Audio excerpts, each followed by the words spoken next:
Mark Zuckerberg is now a Bitcoiner. The Caroline Ellison and FTX situation is completely heating up, and we got a lot more to talk about today. But first, before we get into all that, let's take a look at the rankings on CoinMarketCap. Not too much has changed, so we're just going to go to our next thing. We're going to be taking a look at the price of Bitcoin. Bitcoin right now is just chopping, and as I'm recording this video, it's 10:23 a.m., so the TradFi market is open. And as you can see, the S&P 500 is a little bit down on the day. The dollar index is actually up, so the dollar is now going up, sucking liquidity from all these other markets. And yeah, not too much is going on. Also, someone left a comment saying, do you know how to do TA? Yes, I know how to do technical analysis. Right now, I just really don't feel like doing it. So yeah, that's why. And to our first story of the day, take a look at this. The U.S. inflation came out today at 3.7%, and this was higher than expectations. So yeah, that's that. But here's what they're really not telling you. Take a look at this tweet coming from Whale Chart. While the CPI inflation is at 3.7%, inflation is much higher in many basic necessities. Take a look at this. Car insurance inflation is almost at 19%. Car repair inflation is at 10%. Transportation inflation is at 9%. Rent inflation is at 7.4%. Homeowner inflation 7.1%. Food away from home inflation 6%.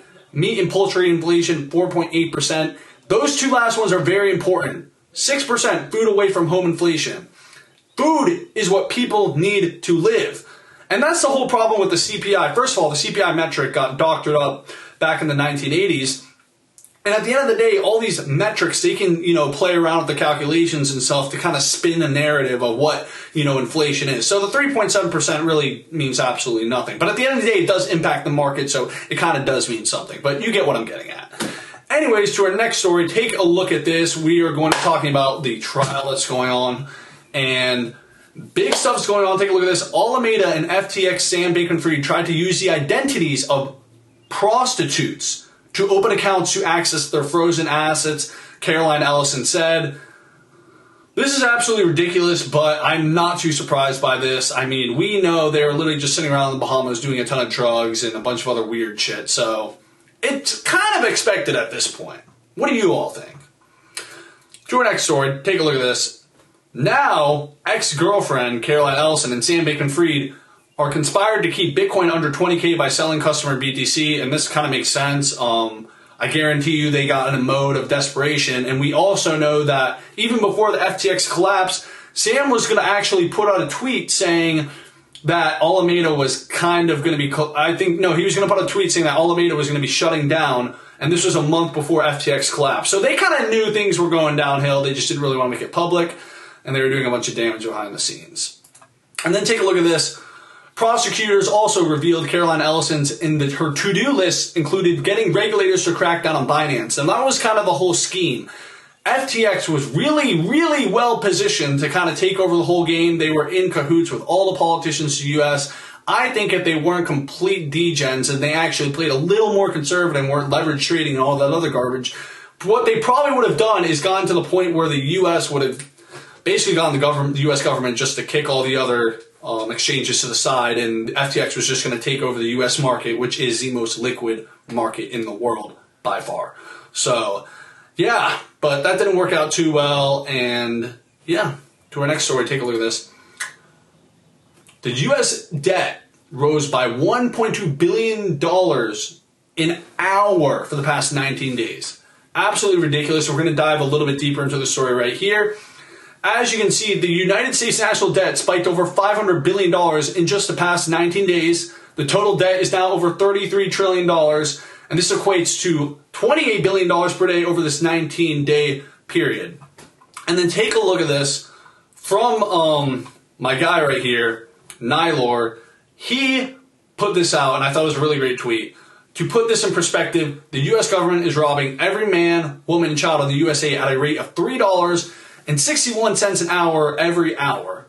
Extrapolating further, if you condense the losses to an 8-hour work week, you are losing $10.83 an hour.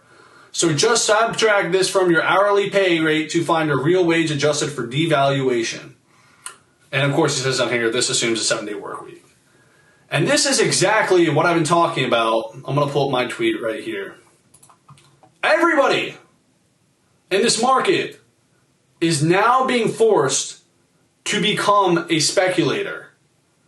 That's the reality of what's going on now. If you want to stay ahead of the game and you don't want to get your purchasing power diluted, you have to basically end up speculating on assets and becoming an investor. And you have to know the macro and all this other bullshit. And it's complete facts. This is why altcoins and really crypto in general, part of the reason, not the complete reason, but part of the reason crypto gets so big in a bull market is because so many people are just throwing money in, speculating, because at the end of the day, hey, their dollars are getting diluted every single day at a quick rate. And this also brings up another problem, which is the wealth gap, as I said right here. You know, in my tweet I put out, I said, everyone is forced to become an investor and speculator when they print as much as they do. Nyla replied, woe to the millions who own zero assets. And I said, yeah, wealth gap about to go dummy. And what I mean by that is every time they print, the wealth gap expands, because when they're printing money, it inflates the assets and devaluates the purchasing power of their dollar. So people who just own straight dollars and own zero assets, they get poor as they print, and the people who own assets get richer, and this expands the wealth gap. And unfortunately, this is just going to be a trend that's going to continue, and the reality is, if you're watching this video, you probably already know that. Maybe this is the first time you're hearing this, but there's a lot of people, most people are never actually going to figure this out. Most people are going to sit there and just get their purchasing power diluted, and that's just the way it's going to be. And they're probably going to sit there and wonder why this and that, and they're just never going to figure it out. That's kind of the sad reality of the world, I guess. But hopefully that can change through, you know, people educating on Bitcoin and all this stuff. I think more and more people are probably going to, I think in probably the next 5 years, I don't think most people are going to figure it out, but I think once inflation and they really start to ramp up the printer in probably the next 10, 20 years, that's when I think more people are going to start and say, like, hey, what's actually going on here? But I think in the beginning, for these next, 5 years, I don't think most people are going to give a shit. Maybe they never give a shit. I don't know. We'll see what happens. And to our next story from Unusual Wells. Take a look at this. The housing market is in a bubble, but home prices may not fall anytime soon. The former FDIC chair says, who served during 2008 housing crash. And yeah, this whole economy is in a bubble, and it's been in a bubble since 2008. Guys, and I keep emphasizing this every single video, but there's not going to be a big doomer scenario. The Biden administration is not going to let that happen. So yes, things are probably going to may get rough in 2024. Things might look like they're about to crack, but I guarantee you they're not going to let the system fold. They're not. If Biden wants to win in 2024, he can't let the whole thing crash. Why would he let that happen? This administration, the administration that dumped the strategic oil and petroleum reserves to just bat down the price of gas, you think they're going to just let the whole system collapse on their watch? No, they're just going to pass it on. They're going to fucking inject a record amount of liquidity and pass it on to the next person. You deal with it. I just need 4 more years. 4 more. Someone else can deal with it. That's how they're going to play this. And then take a look at this. Headline of today. Got to give you your hopium. I'm your daily hopium dealer. Let's get it. Former PayPal president David Marcus says Mark Zuckerberg is a Bitcoiner and appreciates Bitcoin. I'm not surprised by this. I think anybody with any sort of capital probably has some sort of stake in Bitcoin, whether you know it or not. At this point, it's more of a risk to fade Bitcoin than to own Bitcoin, especially someone like Mark Zuckerberg when he has so much capital. He needs to get in that game. And also, take a look at this. Cathie Wood's ARK Invest filed an updated version of its spot Bitcoin ETF weeks after SEC emailed applicants. Shout out Cathie, OG Bitcoin bull, let's get it. She's getting that spot Bitcoin ETF ready.